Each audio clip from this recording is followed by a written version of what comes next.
Hello friends, तो आज हम एक important law universal law of gravitation को डिस्कस करने वाले हैं। फिजिक्स का ये एक बहुत इम्पॉर्टेंट लॉ है। ये लॉ क्या कहता है वो देखते हैं। Every body in universe attract every other body with a force which is directly proportional to the product of their masses and inversely proportional to the distance between them। Universe में कोई भी दो बॉडीज, दो object एक दूसरे को attract करती हैं। वो एक दूसरे को अट्रैक्ट भी करती हैं तो किसी एक फोर्स की वजह से करती हैं। उन दोनों में एक फोर्स लगता है। जैसे कि हमारे पास एक ये बॉडी हो गई और एक ये बॉडी हो गई। इसका मास m1 है, इसका मास m2 है और इनके बीच का जो डिस्टेंस है वो हम मान लेते हैं कि r है। ये बॉडी जो 1 है, a है, और ये जो बॉडी b है, वो दोनों आपस में एक दूसरे को अट्रैक्ट कर रही हैं।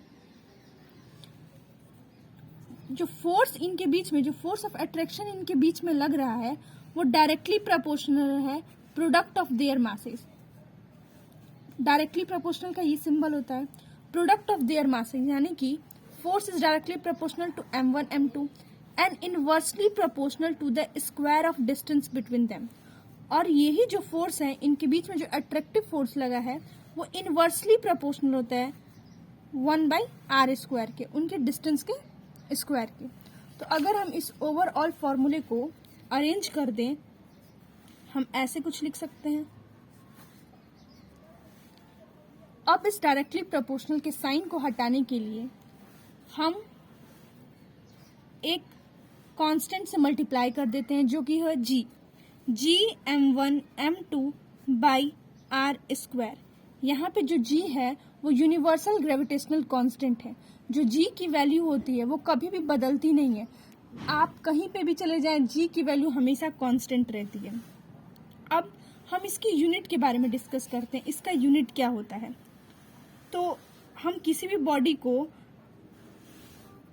बॉडी है उसके यूनिट अगर निकालते हैं, हम यूनिवर्सल ग्रेविटेशनल कांस्टेंट के हमको यूनिट निकालना है, तो हम इसको ऐसे कन्वर्ट कर सकते हैं।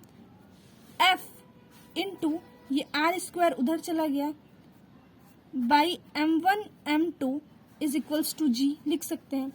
फोर्स का यूनिट होता है न्यूटन। अब ये डिस्टेंस है, r चूंकि डिस्टेंस है तो इसको मीटर में मेजर करेंगे तो यहाँ पे मीटर स्क्वायर हो जाएगा। और जो मास है, बॉडी का मास, उसको केजी में करते हैं तो केजी का स्क्वायर हो जाएगा। तो ये जो है वो यूनिट हो गई यूनिवर्सल ग्रेविटेशनल कांस्टेंट की। जो यूनिवर्सल लॉ ऑफ ग्रेविटेशन होता है वो एक हमेशा अट्रैक्टिव होता है, यानी रिपल्सिव नहीं होता है। मतलब दो बॉडीज हमेशा एक दूसरे को अट्रैक्ट ही करती हैं यूनिवर्सल लॉ ऑफ ग्रेविटेशन के according. So that's, thank you.